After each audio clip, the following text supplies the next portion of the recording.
Ninjago's worst or most hateable villains. But this time with a twist. These aren't just my least favourite villains, these are the villains that are the most hateable. But in this case, that's a good thing, as that's literally the definition of a villain, whether that's because of their motivation, their general attitude, or something they may have done during their reign. Today we are going to be going over 5 examples of this all throughout Ninjago. I think to start things off, Prince Kalmar would be a very good option to go with.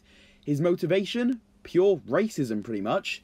To me, the most hateful thing he did was basically abuse his adopted brother, Benthamar, his entire life. Bentho was a really kind, nice person, but Kalmar just brushed past all of that and hated on him because he wasn't of royal blood, therefore believing that Bentho was inferior to him.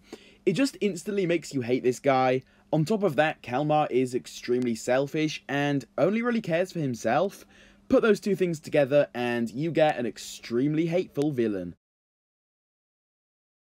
General Vex, or just Vex, basically the definition of a hateable, terrible villain.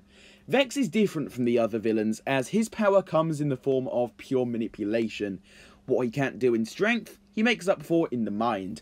And he is just a master at manipulating others into doing what he wants, which is exactly what he did to Zane in the Netherrealm. What makes this guy so terrible is the fact that he saw an innocent person, that being Zane, saw that they were confused and lost, and then used that to his advantage and caused absolute havoc all across Ninjago, killed entire civilizations, ruined people's lives, etc. It's very safe to say that Vex is just extremely bad and hateable. Coming up next is going to be Harumi. Oh, do I even have to say any more?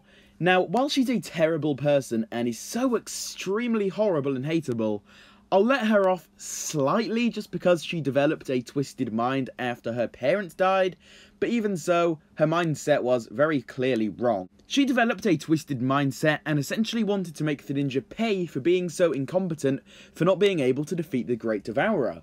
As we all know, technically Garmadon saved the day back in the Season 1 finale, so she saw him as the hero that she desperately wanted to bring back, but in doing this, she destroyed people's lives in Ninjago and caused insane amounts of misery throughout the realm.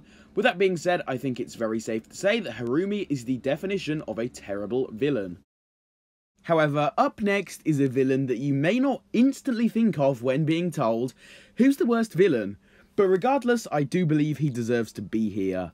The Iron Baron. Now, when you take into account his insane thirst for power, his selfishness, his inability to really care for others, his motives, his lies, his bullying, yeah, you realise how terrible this guy is. Everything he ever told and gave to the hunters was built on lies. On top of that, he bullied them into doing whatever he wanted, because if they didn't do what he wanted them to do, they would then be outcast and honestly later killed due to the extreme conditions in the First Realm. His thirst for power really just solidifies all of this even further. So while the Iron Baron doesn't really have much of a backstory, I think his role as an actual villain makes up for that, because this guy is pure evil when you really do think about it.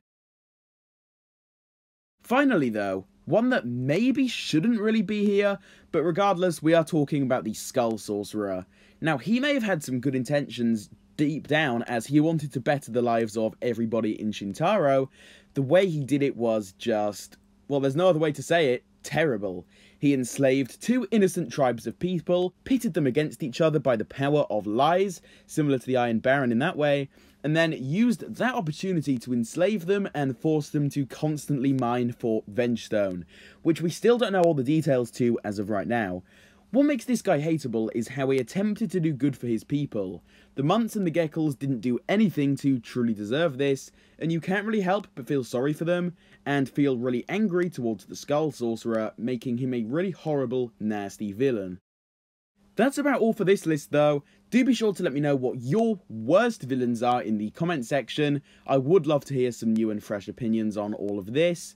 If you did enjoy today's video, please do consider dropping a like on it. If you are new here and are interested in more content similar to this, please feel free to also subscribe to the channel with the notification bell turned on. But with all of this being said, I will see you all in my next one.